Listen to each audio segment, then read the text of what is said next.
Hello दोस्तों, कैसे हो सब। आई होप आप सब मस्त होंगे, बिंदास होंगे, झकास होंगे। हमने जियोग्राफी का चैप्टर कर रहे थे हम, ठीक है। और जल संसाधन इसका नाम था। आधा चैप्टर हमारा पूरा हो गया था और आधा पड़ा है जो आज की वीडियो में कंप्लीट हो जाएगा, ठीक है। हमने चैप्टर कर लिया था इस संभावित जल समस्या से पहले तक, ठीक है। आज यहीं से अपने को चैप्टर शुरू करना है। तो आज हमारा पहला टॉपिक क्या रहेगा? संभावित जल समस्या, ठीक है। तो यहीं से ये चैप्टर आज शुरू करते हैं। देखो इसमें क्या कहता है ये कि जल की प्रति व्यक्ति उपलब्धता जनसंख्या बढ़ने से दिन प्रतिदिन दिन कम होती जा रही है। उपलब्ध जल संसाधन औद्योगिक, कृषि और घरेलू निस्सरणों से प्रदूषित होते जा रहे हैं और इस कारण उपयोगी जल संसाधनों की उपलब्धता और सीमित होती जा रही है। देखो भारत अधिक जनसंख्या वाला देश है। जल संसाधन भारत में पहले से ही कम है, जो हैं वो प्रदूषित हो रखे हैं। तो प्रति व्यक्ति जल उपलब्धता कम होती जा रही है, यानी एक व्यक्ति को जितना जल उपलब्ध होना चाहिए ना, उतना उपलब्ध नहीं हो पाता। और एक व्यक्ति की ज़रूरतें पूरी नहीं कर पाता है जल ना, जल संसाधन जो है हमारा। इस कारण से कह रहे हैं कि दिन ब दिन क्या हो रहा है, जैसे जैसे हमारी जनसंख्या बढ़ रही है तो जनसंख्या के काम बढ़ रहे हैं, जैसे कृषि या उद्योग धंधे हो गए। तो इस कारण जो है वो प्रति व्यक्ति जल उपलब्धता कम होती जा रही है, ठीक है। तो ये भी एक जल समस्या ही है, ठीक है। नेक्स्ट हमारा टॉपिक आएगा जल के गुणों में ह्रास। देखो इसमें ये क्या बताएगा कि जो हमारा जल है ना, जो धरती पे पाया जा रहा है, उसके गुणों में ह्रास हो गया है। यानी जो पोषक तत्व पहले जल में पाए जाते थे, आज के टाइम पे वो नहीं मिल रहे हैं। और जल जो है ना, उसमें अनावश्यक पोषक तत्व ज़्यादा हैं, यानी उसमें प्रदूषण ज़्यादा हो रहा है। तो उसी के बारे में भी यहाँ बात करेगा, ठीक है। देखो जल गुणवत्ता से तात्पर्य जल की शुद्धता अथवा अनावश्यक भारी पदार्थों से रहित जल से है। देखो जल गुणवत्ता के बारे में बताता है। ये कहता है कि जल गुणवत्ता से तात्पर्य क्या है कि जल की शुद्धता से है, यानी हमें जल कितना शुद्ध रूप से प्राप्त होता है ना, उसमें मतलब कोई अन्य तत्व या फिर ऐसे तत्व जो हानिकारक है हमारे शरीर के लिए वो नहीं होने चाहिए, ठीक है। और दूसरा कहता है कि अनावश्यक भारी पदार्थों से रहित जल, यानी अनावश्यक पदार्थ जो जल में नहीं होने चाहिए वो जल में नहीं घुलने चाहिए। ऐसा जल प्रदूषित जल होगा, लेकिन वह जल जो पूरी रूप से शुद्ध होता है ना, उसमें वही तत्व होते हैं जो हमारे शरीर को चाहिए होते हैं, ठीक है। तो उसी उसी को बोलते हैं हम कि हमें जल शुद्ध रूप से प्राप्त हुआ है, अन्यथा जल प्रदूषित ही रहता है, ठीक है। देखो आगे कहता है कि जल बाह्य पदार्थों जैसे कि सूक्ष्म जीवों, रासायनिक पदार्थों, औद्योगिक और अन्य अपशिष्ट पदार्थों से प्रदूषित हो जाता है। कैसे कैसे होता है? सूक्ष्म जीवों से प्रदूषित होता है। रासायनिक पदार्थ जो फैक्ट्री वगैरह से निकाल के जल में डाले जाते हैं, उससे जल प्रदूषित होता है। औद्योगिक और अन्य अपशिष्ट, जो उद्योग वगैरह लगे होते हैं ना, वो जो अपशिष्ट हैं वो नदियों में डाल देते हैं, जिससे जल प्रदूषित होता है, ठीक है। इस प्रकार के पदार्थ जल के गुणों में कमी लाते हैं और वे मानव उपयोग के योग्य नहीं रहने देते। जब विषैले पदार्थ झीलें, सरिताओं, नदियों, समुद्रों, अन्य जलाशयों में प्रवेश करते हैं, वे जल में घुल जाते हैं अथवा वह निलंबित हो जाते हैं। इससे जल प्रदूषण बढ़ता है और जल के गुणों में कमी आने से जलीय तंत्र प्रभावित होता है। देखो ये उद्योग धंधे जो भी है ना, ये नदियों, नालों, झीलों, इन सब में क्या है कि अपने अवसाद डाल देते हैं, इससे जल प्रदूषित हो जाता है। अब देखो जल का भी तो अपना एक पारिस्थितिक तंत्र होता है ना, जिसमें मछलियाँ, मगरमच्छ वगैरह रहते हैं। जल के अंदर भी तो पौधे वगैरह होते हैं। इस प्रदूषण के कारण क्या उनको प्रकाश वगैरह तो ढंग से मिल नहीं पाता, पोषक तत्व तो ढंग से मिल नहीं पाते, तो क्या जल के अंदर जो पारिस्थितिक तंत्र है वो प्रदूषित हो जाता है, ठीक है। आगे कहता है कि कभी कभी प्रदूषक नीचे तक पहुंच जाते हैं और भूम जल को प्रदूषित करते हैं। देश में गंगा, यमुना दो अत्यधिक प्रदूषित नदियां हैं। चितर जापन दो में गंगा और उसकी सहायक नदियां और उन पर शहर दर्शाए गए हैं जहाँ पर प्रदूषण बहुत ज़्यादा है। अब देखो देश, अपने देश की बात कर रहे हैं तो देश में देखो गंगा और यमुना बहुत अधिक प्रदूषित नदियाँ हैं। क्यों? क्योंकि जनता यहाँ ज़्यादा जाती है तो कूड़ा करकट ज़्यादा फैलाती है और ये नदियाँ बहुत ही ज़्यादा प्रदूषित हो जाती हैं। दूसरा कहता है कि जो ये प्रदूषक प्रदूषक होते हैं ना, ये कभी कभी क्या है कि धरातल के जरिए भूमजल तक पहुँच जाते हैं। और इसी के कारण क्या होता है कि जो हमारा धरती का अंदर का जल है वो भी कभी कभी प्रदूषित हो जाता है, ठीक है। देखो आगे डायग्राम दिखाएगा ये, जिसमें जल प्रदूषण की बात की गई है। देखो ये तो ये देखो डायग्राम में देखो, यमुना नदी, गंगा नदी है ना, इसके किनारे शहर देखो, यमुना के किनारे शहर दिल्ली हो गया ना, और इलाहाबाद हो गया, आगरा हो गया।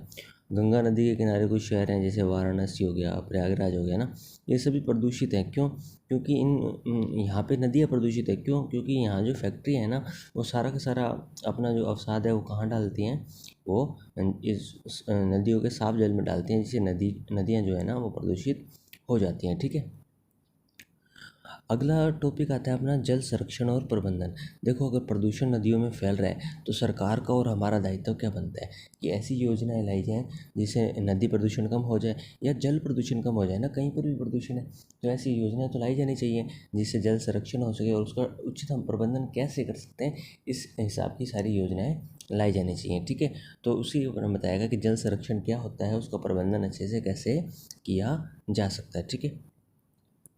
आगे देखो, अलवणीय जल की घटती हुई उपलब्धता और बढ़ती मांग से सतत पोषणीय विकास के लिए इस महत्वपूर्ण जीवनदायी संसाधन के संरक्षण और प्रबंधन की आवश्यकता बढ़ गई है। देखो, अलवणीय जल की घटती हुई उपलब्धता, देखो मैंने आपको बताया था कि पृथ्वी के 71% धरातल पर या लगभग लगभग 70% धरातल पर जल है। ठीक है। और उसमें से लगभग 97% जो जल है ना वो लवणीय है, यानी पीने योग्य नहीं है, और 3% जल ऐसा है जो पीने योग्य है ना।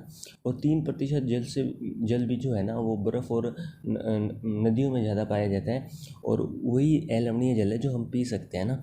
बाकी जल तो सारा लवणीय है। तो अलवणीय जल पहले ही बहुत कम है, ऊपर से हमारी जनसंख्या बढ़ रही है, तो इस कारण अलवणीय जल की उपलब्धता कम हो जाती है। तो इसलिए कहता है कि बढ़ती हुई जनसंख्या के साथ अलवणीय जल की उपलब्धता घटती है और मांग बढ़ती है, और सतत पोषणीय विकास के लिए इस महत्वपूर्ण जीवनदायी संसाधन का संरक्षण और प्रबंधन बढ़ जाता है। सतत पोषणीय विकास ऐसा विकास होता है जिसमें हम विकास इस दृष्टि से करते हैं कि हमारी तो ज़रूरतें पूरी हो सके, लेकिन हमारी भविष्य की जो आने वाली पीढ़ियाँ हैं ना वो भी कोई कॉम्प्रोमाइज़ ना करें, उनको भी उचित रूप से जो संसाधन, सर्वव्यापी संसाधन है वो उनको मिल सके। इसी को बोलते हैं सतत पोषणीय विकास। इसलिए हमें क्या है कि हमारा जो जल संसाधन है उसको उचित प्रबंधन करना पड़ेगा और उचित संरक्षण करना पड़ेगा। ठीक है। आगे कहता है कि विलवणीकरण द्वारा सागर महासागर से प्राप्त जल की उपलब्धता उसकी अधिक लागत के कारण नगण्य हो गई है। देखो, विलवणीकरण क्या है? यानी किसी भी जल, जो लवणीय जल है ना उसे लवणों को हटा देना विलवणीकरण होता है ना, यानी लवणों को निकाल देना विलवणीकरण होता है।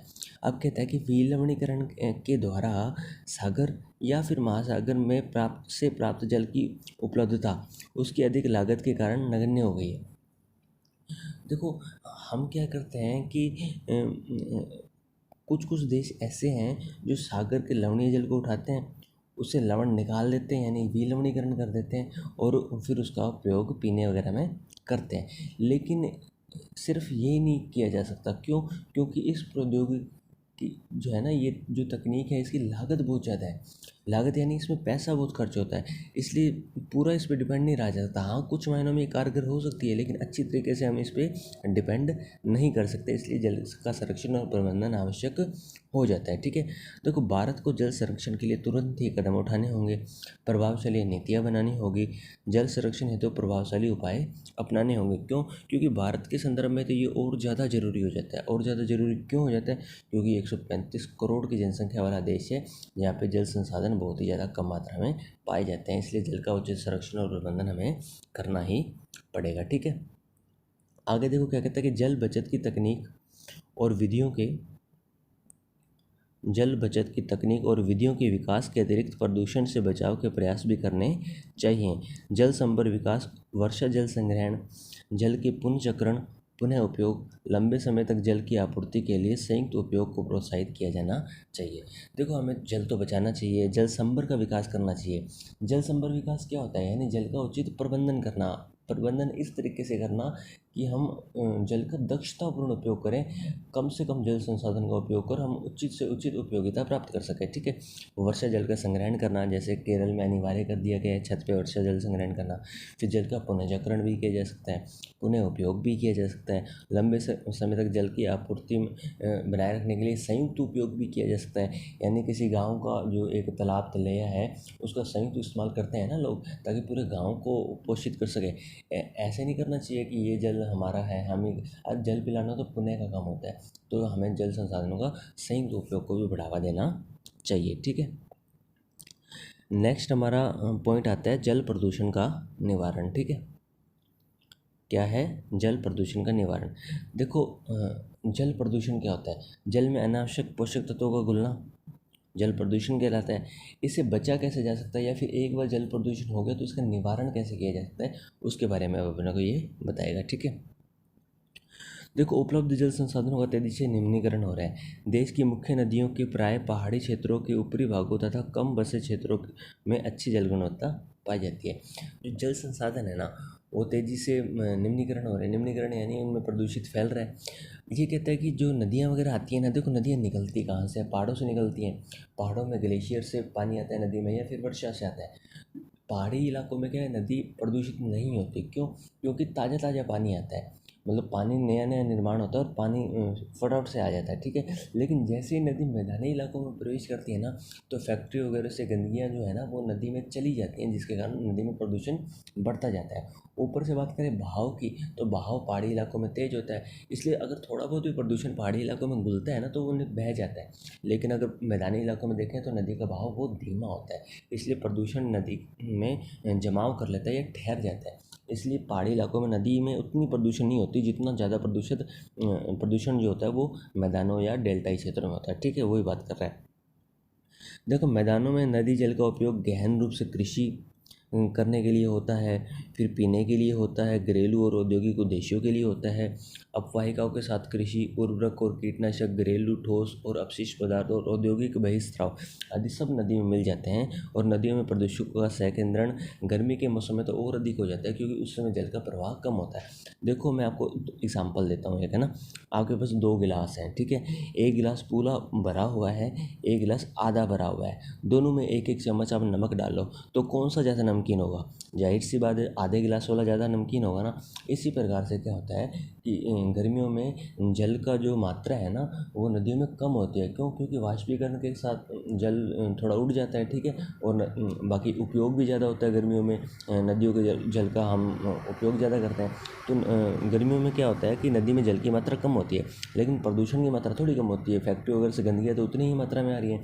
तो गर्मियों में थोड़ा ज़्यादा प्रदूषित होती है नदी, और सर्दियों में थोड़ा कम होती है। ठीक है, आगे कहता है कि केंद्रीय प्रदूषण नियंत्रण बोर्ड यानी सीपीसीबी, राज्य प्रदूषण नियंत्रण बोर्ड यानी एसपीसी के साथ मिलकर 507 स्टेशनों की राष्ट्रीय जल संसाधन की गुणवत्ता का मॉनिटरिंग किया जा रहा है। ये दो संस्थान है, कौन कौन से? केंद्रीय प्रदूषण नियंत्रण बोर्ड और राज्य नियंत्रण प्रदूषण बोर्ड। ये 507 स्टेशन जो हैं जहाँ पे जल संसाधनों की गुणवत्ता करनी चाहिए, वहाँ पर ये कर रहे हैं, ताकि इन जल संसाधनों का प्रबंधन अच्छे तरीके से किया जा सके। इन स्टेशनों से प्राप्त किया गया जो आंकड़ा है वह दर्शाता है कि जैव और जीवाणुविक संदूषण नदियों में प्रदूषण का मुख्य स्रोत है। यानी जो जैव स्रोत है, यानी आप देखो कि गंगा नदी में अस्थियां पाई जाती हैं, तो वो जैविक पदार्थ है ना। ऐसे ही कभी मरे हुए इंसानों को सीधे बहा दिया जाता है नदियों में, वो भी जैविक इंसान है ना। और जीवाणुविक यानी जीवों के कुछ अणु वगैरह मिल जाते हैं। तो ये जो है ना ये नदियों के ज़्यादा प्रदूषण स्रोत हैं। यानी इन 507 स्टेशनों का अध्ययन करने पता चला है कि कौन सा प्रदूषण इसके ज़्यादा प्रभावित करता है, तो जैव और जैव आणविक प्रदूषण। ठीक है, देखो आगे क्या कहते हैं कि दिल्ली और इटावा के बीच यमुना नदी देश की सबसे अधिक प्रदूषित नदी है। जो दिल्ली और इटावा के बीच यमुना नदी बहती है ना वो सबसे ज़्यादा प्रदूषित है। आप जानते हो दिल्ली तो राजधानी है, तो यहाँ पर उद्योग धंधे तो ज़्यादा ही होंगे, और सारा का सारा गंदगी कहाँ डाल देते हैं, ये नदी यमुना नदी में डाल देते हैं। ठीक है, फिर दूसरी प्रदूषित नदियों की बात करें तो अहमदाबाद में साबरमती हो गया, लखनऊ में गोमती नदी हो गया, मदुरई में काली नदी हो गई, अड्यार नदी होगी, कुओम नदी हो गई, वैगई हो गई, हैदराबाद में मूसी हो गई, कानपुर और वाराणसी में गंगा हो गई। ये सभी जो है ना इन इलाकों में सबसे ज़्यादा प्रदूषित नदियाँ हो रखी है। यानी पूरी नदियाँ कहीं पर प्रदूषित नहीं है, जो शहरी इलाके हैं ना उसके किनारे जो नदी बह रही है वो ज़्यादा प्रदूषित है। फिर भौम जल प्रदूषण देश के विभिन्न भागों में भारी और विषैली धातुओं, फ्लोराइड्स और नाइट्रेट के सहकेंद्रण के कारण होता है। कौन सा प्रदूषण? भौम जल प्रदूषण की बात कर रहे हैं। ये ज़्यादातर किस कारण होता है? भारी और विषैली धातुओं, फ्लोराइड और नाइट्रेट के कारण जो भौम जल में चला जाता है। ठीक है, आगे कहता है कि वैधानिक व्यवस्थाएं, यानी कौन कौन सी कानूनी व्यवस्थाएं की गई हैं जिससे जल प्रदूषण का नियंत्रण हो सके। इसमें पहली बात करता है जल अधिनियम 1974, यानी प्रदूषण का निवारण और नियंत्रण और पर्यावरण सुरक्षा अधिनियम 1986 प्रभावपूर्ण ढंग से क्रियान्वित नहीं हुए। देखो अधिनियम तो आए थे हमारे, कौन कौन से? जल अधिनियम 1974 और पर्यावरण सुरक्षा अधिनियम 1986।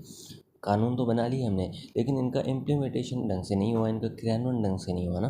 परिणाम यह हुआ कि 1997 में प्रदूषण फैलाने वाले 251 यानी 251 उद्योग नदियाँ और झीलें के किनार स्थापित हो गए थे। यानी इन अधिनियम के बावजूद भी 1997 तक प्रदूषण फैलाने वाले जो उद्योग थे, लगभग 250 उद्योग जो हैं वो इन नदियों और झीलों के किनारे स्थापित किए गए, इन अधिनियम होने के बावजूद। यानी इन अधिनियमों का अच्छे से इम्प्लीमेंटेशन नहीं हुआ, है ना।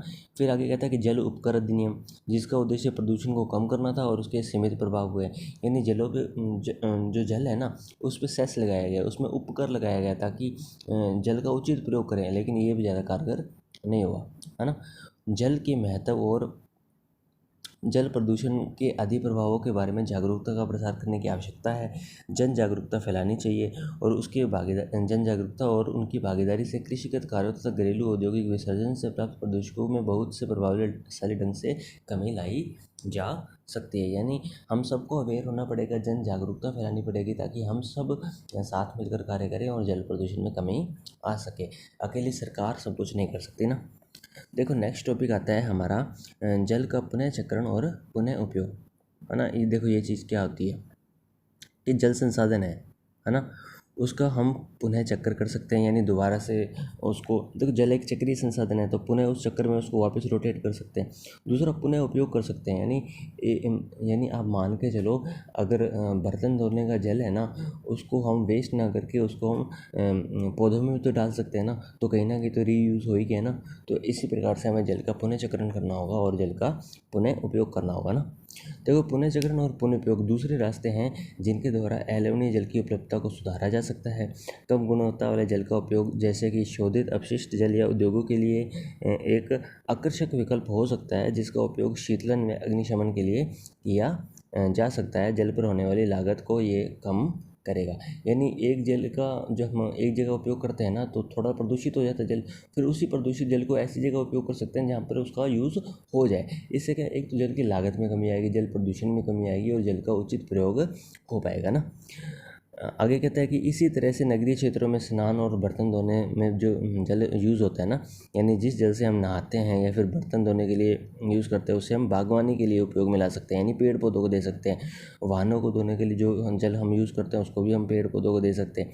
अच्छी गुणवत्ता वाला जल पीने के लिए उद्देश्य के लिए संरक्षण किया जा सकता है, यानी जो अच्छा जल है जिसकी गुणवत्ता अच्छी है उसको हम पी लें, जो थोड़ा सा लेस क्वालिटी का है उसको हम बर्तन धोने में यूज़ कर लें, वो जो बर्तन धोने से बच गया जल उसको हम पेड़ पौधों में दे दें। इसलिए जल का ना मल्टीपल पर्पज़ से यूज़ हो सकता है, जिससे जल का बचाव होगा और प्रदूषण में कमी आ सकती है ना।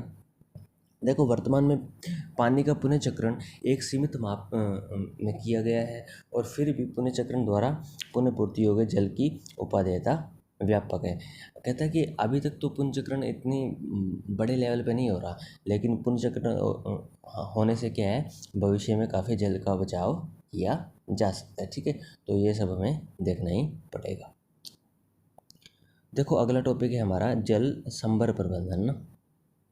इसमें जल संसाधन के प्रबंधन की बात करेगा कि जल संसाधन का प्रबंधन किस प्रकार से किया जा सकता है। जो हमारा धरातलीय जल संसाधन है, नदियों में जो हमारा जल संसाधन है या भूमि जल संसाधन है, इनका उचित उपयोग और उचित प्रबंधन कैसे किया जा सकता है, वही सब बातें अब इस टॉपिक में ये करने वाला है। ठीक है, देखो उसमें ये क्या कहते हैं कि जल संभर प्रबंधन से तात्पर्य मुख्य रूप से धरातलीय और भौम जल संसाधनों के अच्छे प्रबंधन से है। ये आप डेफिनेशन याद कर लीजिएगा, काफ़ी इंपॉर्टेंट डेफिनेशन है। मैं एक बार वापस पढ़ देता हूँ ये डेफिनेशन कि जल संभर प्रबंधन से क्या तात्पर्य है। जल संभर प्रबंधन से तात्पर्य है कि मुख्य रूप से धरातलीय और भौम जल संसाधनों के दक्ष प्रबंधन हो। यानी धरातलीय जल संसाधन चाहे वो भौम जल संसाधन, दोनों का हमें उचित उपयोग करना है, अच्छा दक्ष प्रबंधन करना है। ठीक है, इसे बोलते हैं जल संभर प्रबंधन। ठीक है, देखो इसके अंतर्गत बहते जल को रोकना विभिन्न विधियों जैसे कि अंतःस्त्रावण, तालाब, पुनः भरण, कुओं आदि के द्वारा भौम जल का संचयन और पुनः भरण शामिल है। यानी बहते जल का भी इसमें संरक्षण करना और भौम जल का भी। ठीक है, तथापि विस्तृत अर्थ में अगर देखें तो जल संभर प्रबंधन के अंतर्गत सभी संसाधन, चाहे वो प्राकृतिक हैं या फिर मानवीय है, दोनों का संरक्षण आ जाता है, पुनर्उत्पादन आ जाता है, विवेकपूर्ण उपयोग सम्मिलित किया जा सकता है। यानी दोनों प्रकार के संसाधन, चाहे वो प्राकृतिक है या मानवीय, दोनों का संरक्षण हो, पुनर्उत्पादन हो और विवेकपूर्ण उपयोग हो, यानी ऐसा उपयोग जो उचित हो ना। जल संभर प्रबंधन का क्या उद्देश्य है कि प्राकृतिक संसाधन और समाज के बीच संतुलन लाना है ना। प्राकृतिक संसाधनों का वैसा ही उपयोग होना चाहिए जो हमारे समाज को चाहिए, मतलब संसाधनों का हमारे लालच के लिए उपयोग नहीं होना चाहिए। गांधी जी ने बात कही थी कि मनुष्य को लालच को कभी नहीं भरा जा सकता, सिर्फ उसकी उपयोगिता को भरा जा सकता है, यानी उसकी आवश्यकता को भरा जा सकता है। तो संसाधनों के प्रति हमें कभी लालच नहीं करना, हमें सिर्फ हमारी जो उपयोगिता है उसको ही पूरा करना है ना। देखो, जल संभर व्यवस्था की सफलता मुख्य रूप से संप्रदाय सहयोग पर निर्भर करती है। सरकार कितनी भी कोशिश कर ले, जब तक लोगों का सहयोग नहीं है ना, तब तक जल संरक्षण नहीं हो सकता ना। देखो आगे कहता है कि केंद्रीय और राज्य सरकारों ने देश में बहुत सारे जल संभर विकास और प्रबंधन कार्यक्रम चलाए हैं। इनमें से कुछ गैर सरकारी संगठनों द्वारा भी चलाए जा रहे हैं, यानी ऐसे संगठन जो सरकार के अंडर नहीं आते, यानी एनजीओ की बात कर रहे हैं ना, नॉन गवर्नमेंटल ऑर्गेनाइजेशन, गैर सरकारी संगठन। क्या क्या परियोजनाएं चलाई हैं, देखो इसमें देखते हैं कि एक हो गया हरियाली, है ना। हरियाली एक परियोजना चल रही है जो केंद्र सरकार द्वारा परिवर्तित है, जल संभर विकास परियोजना, ठीक है। जिसका उद्देश्य क्या है कि ग्रामीण जनसंख्या को पीने, सिंचाई तथा मत्स्य पालन और वन रोपण के लिए जल संरक्षण के योग्य बनाना है। एक ये आप ढंग से याद कर लीजिएगा कि जो हरियाली परियोजना है वो केंद्र सरकार द्वारा परिवर्तित है, ठीक है। ये जल संभर विकास परियोजना है और जिसका उद्देश्य क्या है कि ग्रामीण जनसंख्या को पीने के लिए, सिंचाई के लिए, मत्स्य पालन के लिए, वन रोपण के लिए जल संरक्षण जो है वो उसके योग्य बनाना है, ताकि जल का अच्छे से उपयोग किया जा सकता है। तो हरियाली की डेफिनेशन आप ढंग से याद कर लीजिएगा ना। परियोजना लोगों के सहयोग और ग्राम पंचायतों द्वारा निष्पादित होती है, ठीक है। कौन सी परियोजना की बात करें, हरियाली की, ठीक है। ये परियोजना कौन कौन इम्प्लीमेंटेशन करता है इसका, लोग करते हैं और वहाँ की ग्राम पंचायत करती है, ठीक है। देखो अगली परियोजना है नीरू मीरू परियोजना ना। नीरू मीरू का मतलब क्या होता है, जल और आप, यानी नीरू का मतलब जल हो गया, मीरू का मतलब आप हो गया। तो ये कार्यक्रम चलाया जा रहा है, कहाँ पे चलाया जा रहा है, ये आंध्र प्रदेश में। दूसरा है अरवारी पानी संसद। अरवारी पानी संसद, देखो अरवारी और अलवर एक जैसे है ना, तो याद हो जाएगा आपको। अरवारी पानी संसद कहाँ की है, एक अलवर जिला है राजस्थान में, वहाँ पे चलाई जा रही है। कौन सी योजना, अरवारी पानी संसद, ठीक है। तो ये इंपॉर्टेंट है, आप याद कर लीजिएगा ना। आगे करते हैं कि इस अरवारी पानी संसद है ना, ये देखो इसके अंदर क्या है, इसके अंतर्गत लोगों के सहयोग से विभिन्न जल संग्रहण संरचनाएं बनाई जाती है, जैसे कि अंत्य स्त्रावण तालाब, जिसे हम जोहड़ भी कहते हैं, की खुदाई की जाती है और रोक बांध बनाए जाते हैं जिससे जल संरक्षण हो सके। किसमें है ये व्यवस्था, अरवारी पानी संसद, जो अलवर राजस्थान में चलाई जा रही है, ठीक है। फिर अगली बात करता है कि तमिलनाडु जो है ना, तमिलनाडु में घरों में जल का संग्रहण संरचना को बनाने को आवश्यक कर दिया गया। यानी तमिलनाडु जो है ना, मैंने आपको पहले केरल बोल दिया था, केरल मैंने गलत बोल दिया था। असल में वो तमिलनाडु राज्य है, जहाँ पे सरकार ने क्या कहा है, सरकार ने वर्षा जल संग्रहण है ना, छतों पर वो बनाना आवश्यक कर दिया है। यानी कोई भी घर बनाएगा तो सबसे पहले वर्षा जल संग्रहण की व्यवस्था करेगा वो अपने घर की छत पर, ठीक है। तो ये आवश्यक कर दिया गया है, किसने, तमिलनाडु की सरकार ने। इसमें सरकार ने क्या कहा है, सरकार ने बोला कि किसी भी इमारत का निर्माण बिना जल संग्रहण संरचना के बनाए नहीं किया जा सकता, यानी जल संग्रहण संरचना बनाना बहुत ज़्यादा जरूरी हो जाता है। तो ये कुछ परियोजनाएं हैं जो आपको याद करनी है, ठीक है। आगे कहता है कि कुछ क्षेत्रों में जल संभर विकास जो परियोजनाएं हैं वो पर्यावरण और अर्थव्यवस्था का कायाकल्प में सफल भी हुई हैं। फिर भी सफलता की कुछ ही कहानियाँ, यानी कुछ क्षेत्रों में ये परियोजनाएं सफल रही हैं लेकिन इतनी ज़्यादा नहीं है कि हम इस पर बहुत ज़्यादा गुमान कर सकें, यानी कुछ कुछ स्थानों पर ऐसा हुआ है, ठीक है। अधिकांश घटनाओं में कार्यक्रम अपनी उदयमान अवस्था में है। देश में लोगों के बीच जल संभर विकास और प्रबंधन के लाभों को बताकर जागरूकता उत्पन्न करनी होगी। इस एकीकृत जल संसाधन का प्रबंधन उपगम द्वारा जल उपलब्धता तथा सतत पोषणीय विकास के आधार पर निश्चित रूप से की जा सकती है, ठीक है। यानी कहीं तो ये परियोजनाएं सफल हुई हैं लेकिन ज़्यादातर जो स्टेट है वहाँ पर उदयमान अवस्था में है या फिर अभी उदासीन है ना। इन सब का हमें जागरूकता फैला के इसको सफल बनाने की कोशिश हमें करनी ही होगी, ठीक है। तो आप समझ गए मेरे हिसाब से यहाँ तक। अगर कुछ समझ नहीं आया तो आप कमेंट करिएगा, बताइएगा, ठीक है। ठीक है, तो अगला हमारा टॉपिक आता है, वो आता है वर्षा जल संग्रहण। यानी जो वर्षा से हमें प्राप्त होता है जल, उसका संग्रहण कैसे किया जाए, कौन कौन सी व्यवस्था की जा सकती है, उसके बारे में अब हम पढ़ने वाले हैं, ठीक है। देखो वर्षा जल संग्रहण जो है ना, वो विभिन्न उपयोगों के लिए वर्षा के जल को रोकने और एकत्रित करने की एक विधि है। वर्षा जल संग्रहण क्या होता है? वर्षा जल संग्रहण विभिन्न उपयोगों यानी जो भी हमारे यूज होते हैं जल के, वो करने के लिए वर्षा जल का संरक्षण करना है, उसे रोकना है, उसको इकट्ठा करना है, ठीक है। इसे बोलते हैं वर्षा जल का संग्रहण करना है, ठीक है। इसका जो उपयोग है ना, वो भूमिगत जल परतों के पुनर्भरण के लिए किया जाता है। यह एक कम मूल्य और पारिस्थितिक अनुकूल विधि है, यानी ये विधि सस्ती पड़ती है। हमें क्या करना है, हमें एक संरचना ही तो बनानी है ना, जिससे जल का संरक्षण हो सके, वर्षा जल का, और तो ज़्यादा कुछ नहीं करना, तो ये थोड़ी सस्ती विधि पड़ती है, ठीक है। जिसके द्वारा पानी की प्रत्येक बूंद है वो संरक्षित करने के लिए वर्षा जल को नलकूपों, गड्ढों और कुओं में एकत्रित किया जाता है। वर्षा जल संग्रहण पानी की उपलब्धता को बढ़ाएगा, भूमिगत जल स्तर का नीचा होने से उसे रोकेगा, फ्लोराइड और नाइट्रेट का जो प्रदूषण फैलता है भूमिगत जल में उसको रोकेगा, मृदा अपरदन और बाढ़ को रोकता है, जल वृत्तों का पुनर्भरण होता है इससे, तटीय क्षेत्रों में लवणीय जल का प्रवेश कम होता है ना। तो ये सब जो बेनिफिट हैं ये किससे होते हैं? वर्षा जल संग्रहण से। देखो, देश में कई समुदाय हैं जो अनेक विधियों से वर्षा जल का संग्रहण करते हैं। ग्रामीण क्षेत्रों में परंपरागत वर्षा जल संग्रहण सतह संचयन जलाशयों, झीलों, तालाबों, सिंचाई तालाबों आदि में किया जाता है। यानी ग्रामीण क्षेत्रों में कई बार वर्षा जल का संग्रहण करके इसे झीलों और तालाबों में डाल दिया जाता है, जिसके बाद संयुक्त उपयोग वो गाँव वाले इस जल का करते हैं। आगे देखो, ये एग्जाम्पल भी देगा, ये काफ़ी इंपॉर्टेंट एग्जाम्पल है। राजस्थान में जो वर्षा जल संग्रहण के ढांचे हैं ना, उसे क्या बोलते हैं? कुंड बोलते हैं या फिर टंका बोलते हैं, ठीक है। कुंड और टंका होता क्या है? असल में ये एक ढका हुआ भूमिगत टंकी होती है, यानी बेसमेंट में बनाई जाती है भूमिगत टंकी। एक कमरा सा होता है बेसमेंट में, जहाँ पे वर्षा जल का जो है संग्रहण किया जाता है। और किस नाम से जाना जाता है? या तो कुंड बोलते हैं इसको या टंका। ये किस राज्य की व्यवस्था है? ये राजस्थान की, ठीक है। इनका जो निर्माण है ना, ये घर में किया जाता है या फिर गाँव के पास, या फिर घर में संग्रहित वर्षा जल को एकत्रित करने के लिए किया जाता है, ठीक है। या तो घर में होता है या गाँव के पास होता है। यहाँ इसमें क्या होता है कि जो हमारी वर्षा होती है उसका जल एकत्रित किया जाता है, ठीक है। ये व्यवस्था कहाँ पे है? ये राजस्थान में है, ठीक है। याद कर लीजिएगा। और इस व्यवस्था का नाम क्या है? कुंड और टांका, ठीक है। देखो, वर्षा जल संग्रहण की विभिन्न विधियों को समझने के लिए चित्र 4.3 देखें। देखो, ये एक केस स्टडी दे रखी है, ये आप अपने आप करिएगा। महाराष्ट्र का एक गांव है, उसके बारे में इसमें बताया गया है कि पहले वहाँ पे ऐसी व्यवस्था नहीं होती थी, जब वो लाई गई तो उसका गांव का कायाकल्प हो गया। तो ये केस स्टडी है, ये आपको अपने आप ही करनी चाहिए, ठीक है। मैं आगे चैप्टर करवाता हूँ आपको। ये देखो, ये चित्र देख रहा है, जल संभर प्रबंधन द्वारा जल संरक्षण, फिर झील द्वारा जल संरक्षण, ये अलग अलग विधियों द्वारा जल संरक्षण की बात की गई है। सर्विस कूप द्वारा जल संरक्षण, पुनर्भरण द्वारा जल संरक्षण, ठीक है। देखो, पहला है जल संभर प्रबंधन द्वारा, ठीक है, यानी ये नदियों से संबंधित है, वहाँ पर उचित व्यवस्था कैसे की जा सकती है।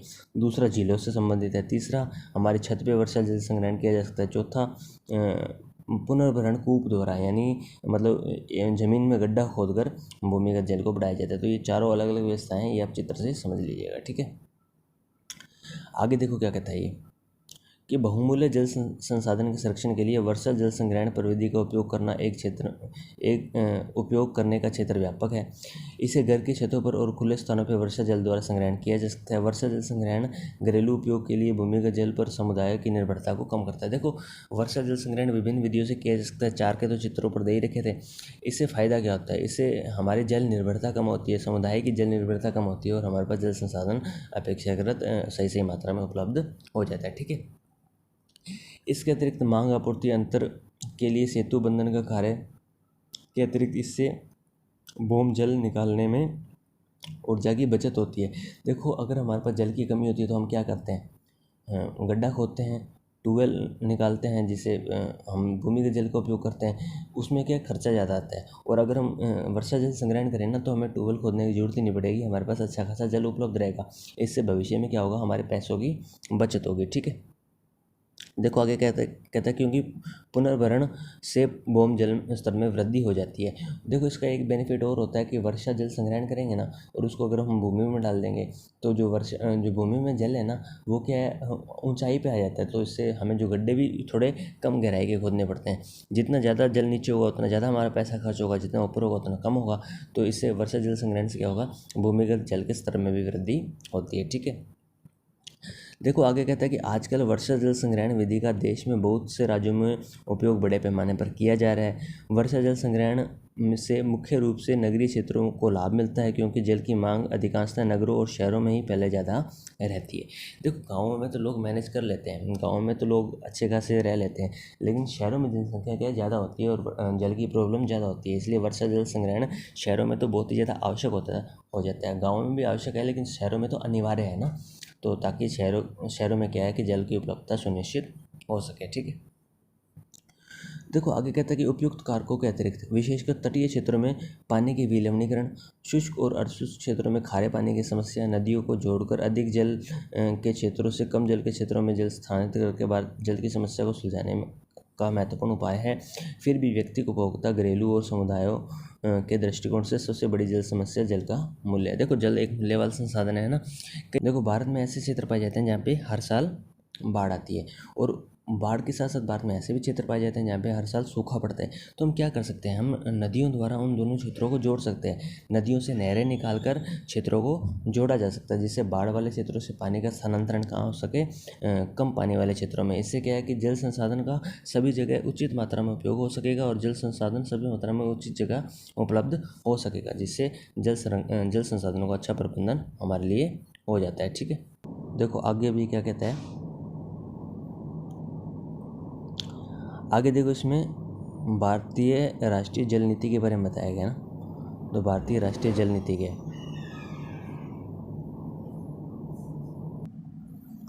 देखो भारतीय राष्ट्रीय जल नीति 2002 में लाई गई थी, है ना।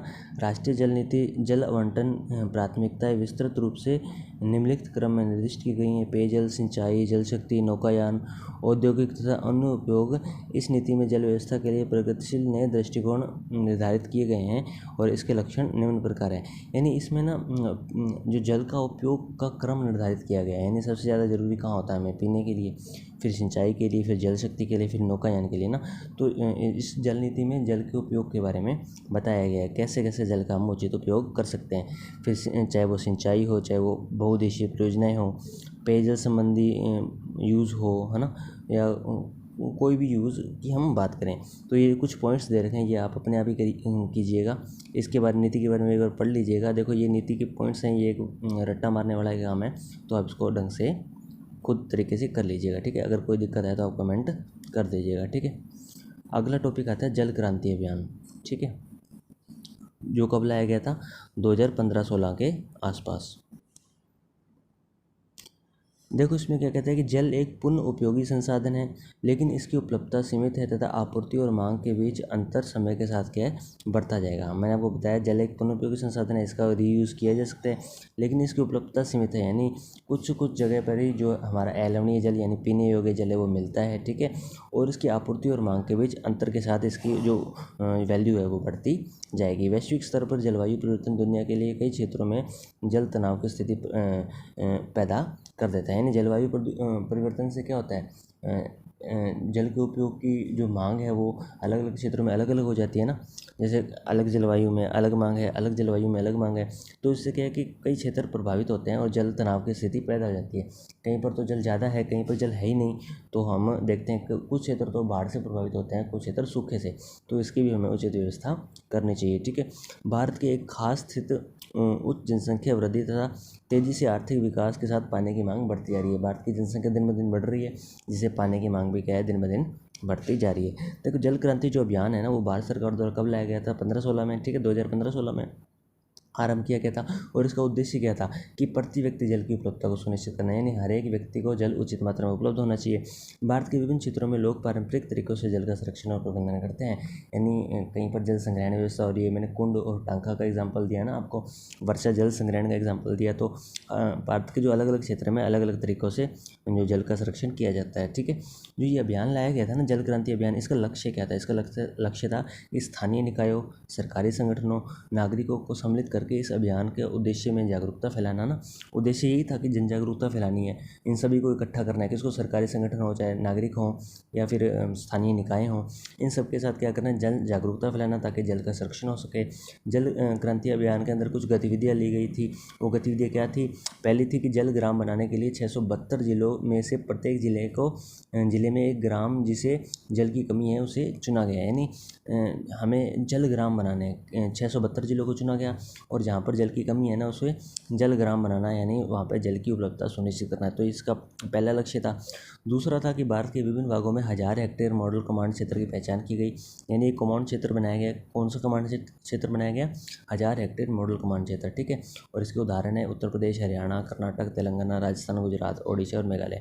यहाँ से ये जो कमांड क्षेत्र निर्धारित किए गए, ठीक है। तीसरा कहता है कि प्रदूषण को कम करने की कुछ व्यवस्था की गई, जिसमें जल संरक्षण था, इसका कृत्रिम पुनर्भरण था, भूमिगत जल का प्रदूषण कम किया गया, देश के चयनित क्षेत्रों में आर्सेनिक मुक्त कुओं का निर्माण किया गया, ठीक है। तो ये इसके 3 लक्ष्य हो गए। चौथा लक्ष्य कहता है कि लोगों में जागरूकता फैलाने के लिए जनसंचार माध्यम का यूज़ किया गया, जैसे radio, TV, print media, poster इत्यादि, ठीक है। इन सब का प्रयोग करके क्या किया गया? जन जागरूकता को फैलाया गया।